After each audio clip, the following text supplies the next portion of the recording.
students, glad to meet you all through this video. Times are really hard now, so we might have to continue with classes for a while this way, that is through videographic classes, and so we have to abide with it. Now, um, today's lesson today's lesson is the poem Dust of Snow in your 10th standard textbook, First Flight. So it's the first poem, Dust of Snow by Robert Frost. Now, when it comes to Robert Frost is a romantic poet. Now, don't get any ideas when I say the word romantic. It has nothing to do with what they are depicting in cinemas or in movies. Romantic means appreciating nature and appreciating life. Okay, so life and nature are connected here, and this is what it means when I'm saying romantic. Okay, now about Robert Frost. Robert Lee Frost was an American poet and playwright whose works mostly deals with nature and life in depth within the simplest lines. Some of his famous works are The Road Not Taken, Stopping by Woods on a Snowy Evening, etc. He is the only poet to win the Pulitzer Prize for Poetry 4 times. Now, coming to the theme of the poem presses on optimism. The poem conveys that optimism can be acquired from any source of nature, even if that particular source is an embodiment of negativity, conventionally speaking, but that particular source will definitely produce optimism in one's mind. Now, what is optimism? Now, we all know what optimism is. Optimism is developing positivity within oneself, and it also convinces, this poem also convinces that smallest moments in life, smallest moments in nature would create great impact, and it would change anybody's life. Now, we will go directly to the explanations. So let's move to the blackboard. So students, let me read the poem for you once. The way a crow shook down on me the dust of snow from a hemlock tree has given my heart a change of mood and saved some part of a day I had through. Now, what is the context of the poem? Here, in this context, the author, Robert Frost, happens to be walking by a woods. Okay, so in the woods, he comes across a hemlock tree that is filled with snow. And over the tree, in one of its branches, okay, a crow comes and sits and agitates one of the branches. Okay, now due to this particular moment created by the crow, the snow falls on the shoulders, or we don't know whether the head or the shoulder of the poet. And what happens? It creates an impact on the poet's mind. Now, this is this poem all about. That impact created on the mind of the author, the poet. What is it? That is optimism. Now, what is he saying here? The way a crow shook down on me the dust of snow from a hemlock tree. Now, the way a crow. Does a crow has a specific way of shaking the branch? Right? No. It doesn't have any specific way of shaking the branch. Okay? But how beautifully he is depicting, he's saying the way it shaked that branch, the way it moved, okay? The way it moved me, moved the mind of the author. Actually, when the author was passing by the woods, he was in a depressed state. He was not having a very good day. He had a problem. We are not given any information about what problem he had, but he mentions that he had a very stressful day, a depressing day. So he's in that particular state, he's crossing the woods, and by the hemlock tree he's walking, and suddenly this crow is creating a movement, and that snow that fell on him created an impact in his mind. Now, this impact was positive. This dust that fell on him changed his mind. He says that in the next stanza, has given my heart a change of mood. That particular situation changed my mood. I was in a depressed state, but once this crow shook the dust over me, that changed my mood, a change of mood, and saved some part of a day I had rued. Now, you know the meaning of the rude, it is given in your textbook. That is, he had held with regret. Held the day with regret. Held the day with regret meaning what? He has been mourning all along the day. He was sad along the day. Okay, and he dragged himself throughout the day. Instead of letting it go, he is holding to it. Now you will have a problem. What will you do? You will not let it go. You will hold on to it, right? Okay. So you will be holding on to some problems, and you wouldn't let it go until an impact is created in your mind. So there should be an impact created in everyone's mind. Here for Robert Frost, nature did it. That is romantic. That is romanticism. That is getting positive ideas, getting an impact from nature, appreciating nature, and giving message through all the movements and all the changes that is happening in nature, and that message would be connected to human life. Now this is what Robert Frost is mastering. Okay, he sees something in nature. All of you would know about famous quoting of Robert Frost. What is it?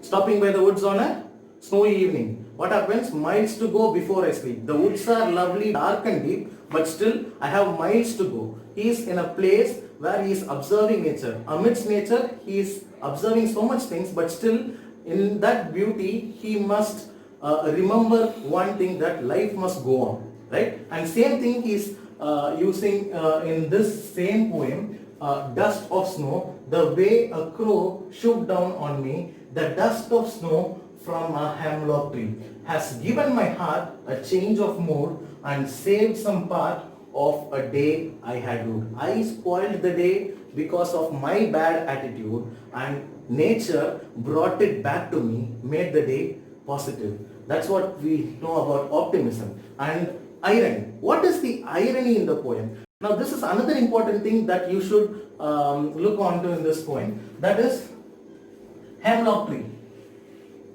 and the crow. So the crow and the hemlock tree. Now what is a hemlock tree and what is a crow? Usually when you look at a crow, do you like crow? When somebody asks to you what type of bird you like, what will you say? You will say peacock, you will say dove, you will say any beautiful bird that is in nature. Nobody is going to say crow, right? Because it is black, it is a bad symbol. When crow passes by, they think it as a bad omen, right? They think it as a bad omen. But what author is doing, this negative idea, this negative symbol, he takes it and makes it positive. This is the idea in life, you should understand. Second thing, hemlock tree. Hemlock tree is a poisonous tree.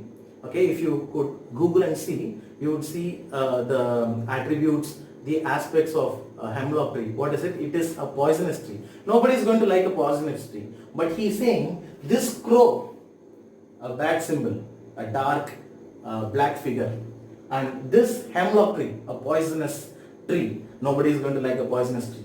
These two things made my bad day a good day. Now this is optimism that he is trying to teach us. In life, bad situation, bad moments, people may depict some bad things, but those bad things can be turned into a positive energy, and with that positive energy, you should continue to go so that you can save the rest of your life. Yes? And he's giving a very important thought. What is the thought? You should save each and every moments in life with positive thoughts. Right? If you are going to sober, if you are going to be sad and you are going to ponder upon it over and over again, the past has gone. And if you are going to ponder upon the past and regret for it, you are going to waste the present that is really present, that is given to you. You are wasting it. So that's the optimism the author is talking about, and he is using the irony. That is, negative things that are usually conventionally said as bad has made the good day for the author. Now this is the poem all about. And how he is also saying one more thing, one more important point that we have to discuss is, he is saying any human being, when he goes to nature, now when he is amidst nature, he is reviving, he is rejuvenating. That means he's making his day, he's making himself new again, renewing himself, right? That is what nature does to you. Anything in the world, even medicines can't do it, but nature is doing it. Robert says that anyone can find answer when you are alone and spend time with nature, observing all the moments in nature. So that's another point. And finally, he's concluding by saying that it saved my day. So little movements, smallest movement in nature can create great impact in life. This is the conclusion. Now let's do some critical analysis of the poem. Then we will end this video. So what is the critical analysis? First of all, we have to look at the rhyming scheme of the poem. So I taught you earlier what is a rhyming scheme, how the poem is rhyming. This is an 8-line poem. We have 2 stanzas, and let us read and observe how it is rhyming. The way a crow shook down on me the dust of snow from a hemlock tree. So here, what are the rhyming words? Crow, snow, me, tree. So crow is A, me is B, snow is yes, A again, tree is B. Again, has given my heart a change of mood and saved some part of a day I had rued. Again, heart, C, mood, D, part, C again, and of rude, D. So the rhyming scheme of the poem is A, B, A, B, C, D, C, D. You note it down. So students, now we are going to do some critical analysis, that is the poetic devices used in this poem. 2 major poetic devices that is used in this poem is metaphor and metaphor and alliteration. Now metaphor, what is the metaphor given in this poem? Here, first stanza, 3rd line, dust of snow is the metaphor given in this poem. What do you mean by metaphor? Metaphor, it means comparisons. A device used to draw comparisons in a poetic line. It is called metaphor. And here the author is comparing dust of snow. Okay, he is comparing snowflakes. We call it snowflakes, right? Snowflakes fall on you.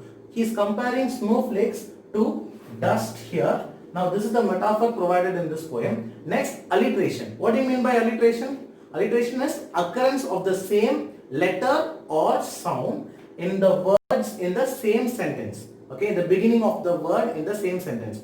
You have 2 sentences as an example. That is the second stanza, first line. You have has and heart. Okay, so H, the same letters.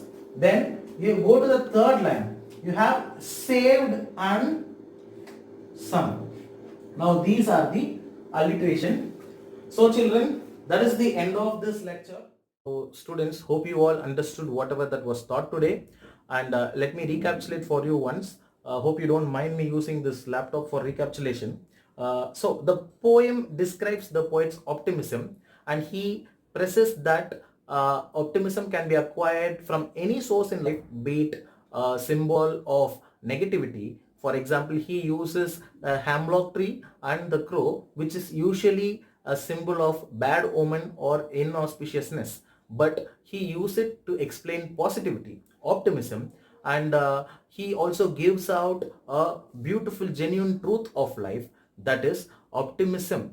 Life is savored through positive thoughts. Each and every moment in life should be savored with positive thoughts, and this is the poem all about.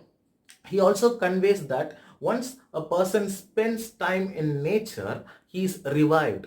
That is, for example, if a person is depressed, the author himself was depressed in this poem, but once he got this intervention, okay, this intervention between him and nature, okay, it gave him, triggered him a positive thought into his mind, and he says that he is ready to continue with life with optimism. Now, this is the message he is also conveying to the readers. He's saying that once you spend time in nature, okay, spend time amidst nature, your depression would fade away and you will gain the confidence to continue again in life. Now, this is the poem all about. Now, so this is the end of the lecture also, and I have attached some notes along with this video, so do pass and note it down and do revise. So we'll be meeting in the next video with some more explanation and elucidations in the following lessons. Until then, stay home, stay safe. Thank you.